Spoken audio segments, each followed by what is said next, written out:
modern, terus setelah diganti malah tambah parah. Iya, malah jadi krisis banget. Mereka tuh membangun semacam Uni Soviet yang gitu, wah perang saudara yang kayaknya nggak bisa diituin lagi deh. Tapi hobi banget buat Padahal- perang gitu. Padahal kan mereka saudara, kenapa perang?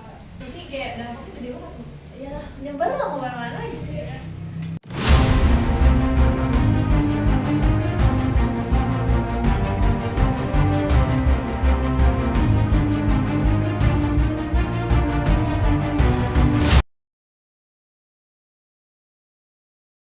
Halo manis, selamat datang di Obrolan Sore Receh. Hehehe.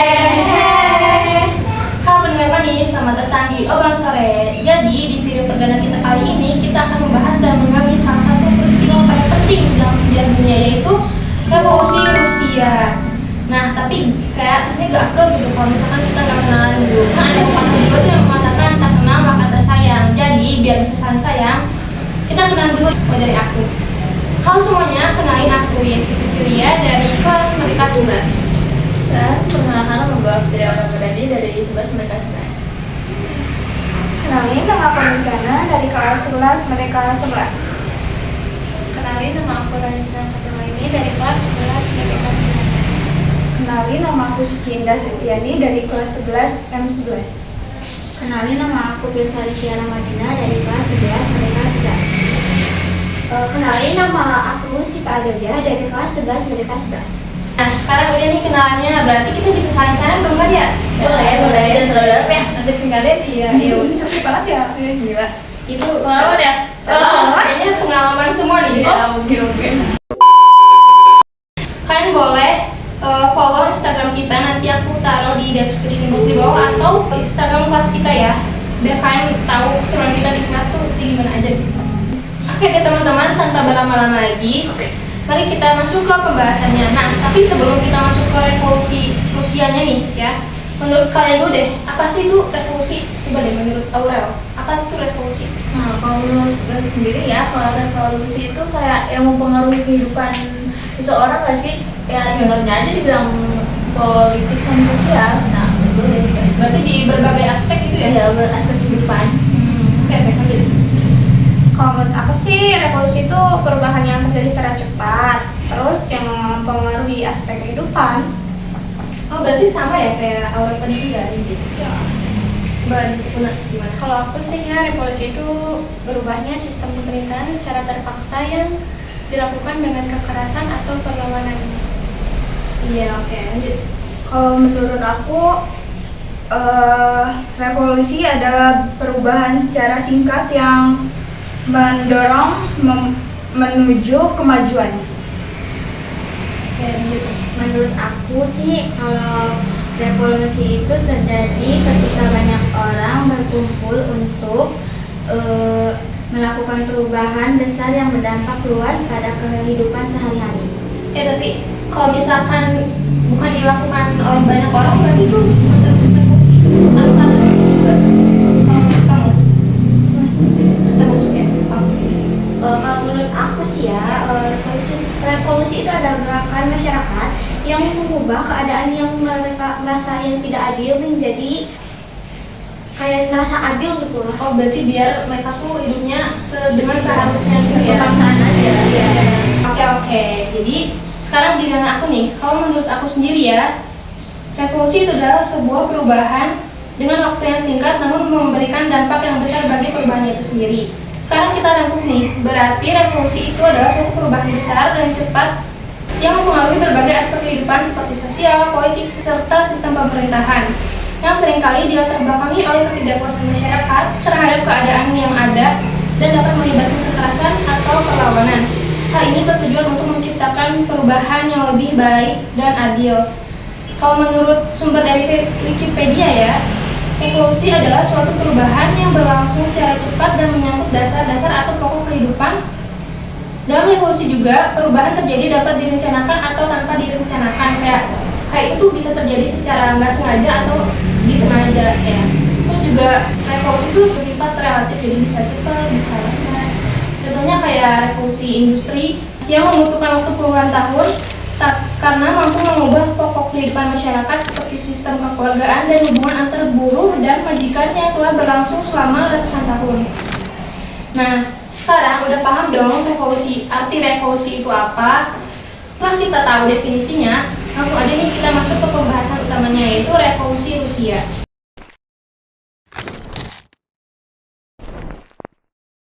Revolusi Rusia adalah revolusi yang terjadi pada tahun 1917, adalah momen perubahan yang besar yang mengubah peta politik dunia dari kejatuhan rezim besar hingga berdirinya Uni Soviet. Lalu revolusi ini juga meninggalkan jejak yang mendalam bagi sejarah dunia. Oke, sekarang kita masuk ke bagian pertama ya, yaitu latar belakang revolusi Rusia. Dari kalian nih, ada yang tahu gak sih kayak latar belakang dari revolusi Rusia itu gimana? Coba. Dikit lah ya.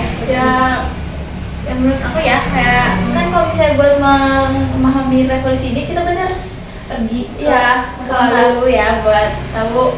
Nah, di masa pemerintahan Tsar Nicholas II kan pada saat itu juga negaranya jadi negara agraris ya. Nah, dia sistem feodal kuat, tapi rakyatnya miskin. Jadi kalau Tsar Nicholas sama bangsawan lainnya hidup mewah. Padahal Jadi dia tuh gak bisa memanage pemerintahan dengan baik. Padahal dari Perang Dunia I juga jadi titik balik. Di situ Rusia juga kan mengalami kelemahan di medan perang ya, kayak ditambah kekurangan lapangan sama invasi.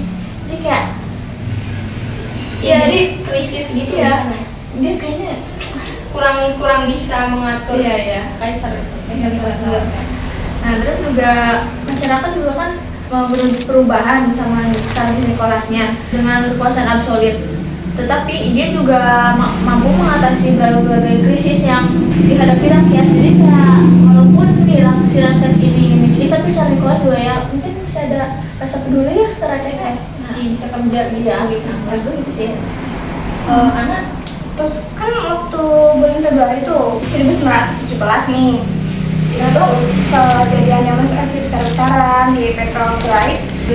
Nah, itu tuh demonstrasi itu terjadi tuh karena adanya kelangkaan makanan sama buruknya kondisi pekerjaan. Jadi kayak orang-orang tuh menuntut keadilan, ya kita tuh bisa bekerja. Terus Paksa gitu ya.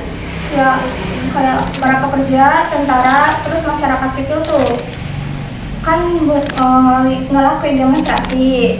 Mereka tuh menuntut pengakhiran perang dunia pertama itu. Terus pas mereka demonstrasi, terus mereka kan bentrok sama polisi. Akhirnya Nicholas II tuh turun tahta.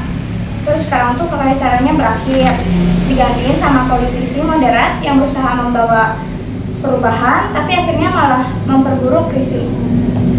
Oh, berarti jadi si Kaisar II turun tahta terus diganti sama Politisi moderat. posisi moderat, terus setelah diganti malah tambah parah. Ya, malah jadi krisis banget. Tapi kenapa nggak dipilih ya? Kayak kenapa nggak yang lain aja? Ya mungkin karena mereka tuh udah melakukan demonstrasi terus kayak isinya kayak siapa aja gitu yang mau memimpin sana jadi mungkin ya. Oke. Nah, setelah kita tahu latar belakangnya, lanjut kita ke bagian kedua. Jadi di antara kalian ada yang tahu nggak gimana jalan sama berakhirnya revolusi Rusia? Aku tahu deh, ya itu sedikit ya. Ya boleh. Pemerintahan sementara gagal mengatasi masalah ekonomi dan sosial yang mendalam. Hal ini berjalan bagi kaum Bolshevik. Bolshevik adalah semacam fraksi pemecah dari Partai Sosial Demokrasi Rusia yang muncul dalam konferensi Brussels pada tahun 1903 yang dipimpin oleh Vladimir Lenin untuk mengambil alih kekuasaan yang berjanji akan membawa Rusia keluar dari medan perang itu. Jadi kayak biar Rusia tuh nggak di medan perang itu terus kayak keluar biar merdeka lah. Oh, berarti kalau Bolshevik itu kayak ngasih janji ke rakyatnya supaya bisa keluar dari perang itu ya? Ya begitulah. Iya, oke. Terus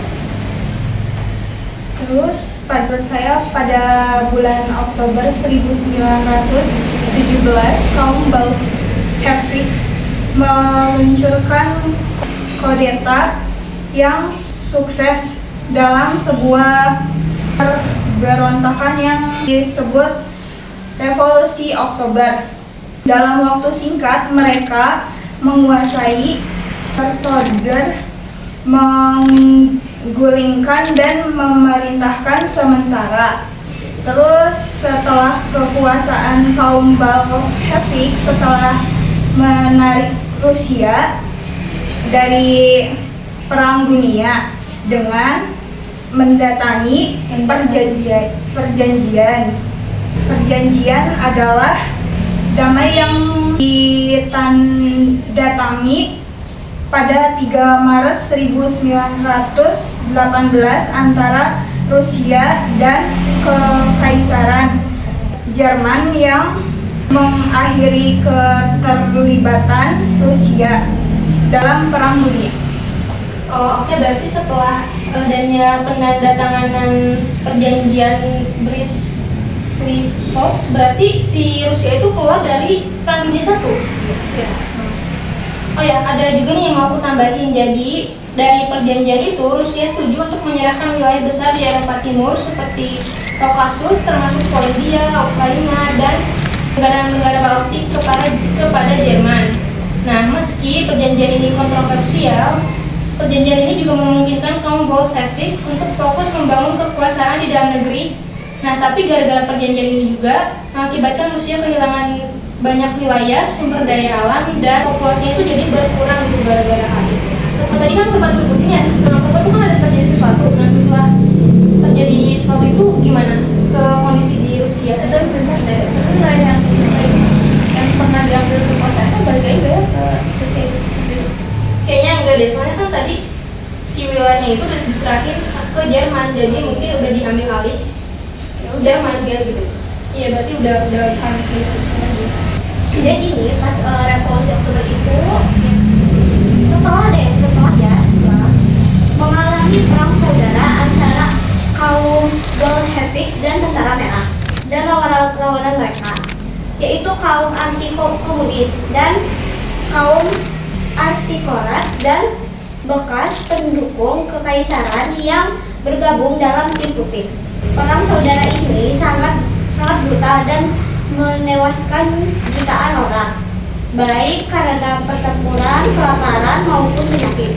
Tapi pada akhirnya Tentara Merah dipimpin oleh kaum Bolshevik berhasil menang pada tahun 1922 dan mereka mendirikan Uni Soviet USSR sebagai negara komunis. Jadi setelah revolusi atau perang saudara ini tuh mereka tuh membangun semacam Uni Soviet yang gitu lah. Tapi berarti walaupun si Rusia ini udah keluar dari Perang Dunia Pertama gitu ya, dia tetap ada di dalam negara dia itu tetap ada konflik ya berarti. Iya. Perang saudara yang kayaknya nggak bisa di itu lagi deh. Tapi hobi banget buat orang gitu. Kalau kan mereka saudara, kenapa perang? Ya karena mungkin ada perbedaan pendapat, tapi kan kita nggak bisa juga kayak sesama saudara nggak berantem gitu. Iya. Kayak di kakak kan sering berantem kan? Gak mungkin sih kalau nggak berantem ya. Kamu suka berantem nggak sama kamu? Ada satu Kakak. Oh, biasanya kakak. takutnya yang lainnya Iya, nggak tahu. tahu. Mungkin Pak. Wow, kalau ya sih berantemnya sama siapa ya sih? Aku sih nggak suka berantem ya. Cobain dulu aja. Oh mana sih ya?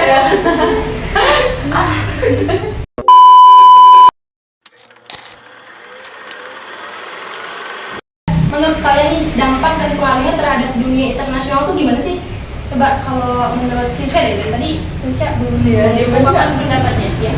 Menurut aku, revolusi Rusia memiliki dampak yang sangat luas. Nah, baik di dalam maupun di luar Rusia. Revolusi memicu perang saudara yang berdarah, yang berakhir dengan kemenangan kaum Bolshevik. Terus di luar negeri, revolusi menginspirasi gerakan komunis di seluruh dunia. Uni Soviet menjadi kekuatan besar yang menantang dominan Barat. Terus kalau menurut Una gimana? Menurut aku sih ya, revolusi Rusia juga meninggalkan warisan yang kompleks. Di satu sisi, revolusi membawa perubahan sosial dan ekonomi yang signifikan, termasuk penghapusan feodalisme dan peningkatan literasi Terus di sisi lain juga revolusi ditandai oleh kekerasan dan penindasan. Rezim Soviet menerapkan kebijakan totaliter yang menindas oposisi dan membatasi kebebasan individu. Oh, berarti kayak itu tuh punya dampak positif dan negatif ya. Kayak positifnya tuh jadi membawa perubahan sosial dan ekonomi yang signifikan. Terus kalau misalkan yang negatif itu kayak perangnya tuh kayak berkelanjutan, juga bikin negara Rusia itu jadi mungkin krisis nggak sih gara-gara banyak tewas ya. iya banyak korban jiwa berarti ya. Iya. Berarti kayak dampaknya gede banget tuh. Iyalah, nyebar lah kemana-mana gitu ya. Nah, iya tadi saya Gak tahu. setelah kita tahu latar belakang revolusinya, jalan dan berakhirnya, serta dampaknya, sekarang kita masuk ke kesimpulannya ya. Jadi, revolusi Rusia adalah peristiwa yang kompleks dan penuh dengan kontradiksi. Revolusi ini juga mampu mengubah wajah Rusia dan dunia, serta meninggalkan warisan yang masih diperdebatkan hingga saat ini. Jadi udah selesai nih pembahasannya tentang revolusi Rusia. Semoga podcast ini memberikan gambaran singkat tentang revolusi yang mengubah sejarah dunia. Terima kasih kepada teman-teman yang udah dengerin podcast kita, walaupun podcastnya cringe, gaje, dan ya dikit lah. Iya, nah jadi makasih buat semuanya yang udah nonton dan sampai jumpa di episode selanjutnya. Dadah!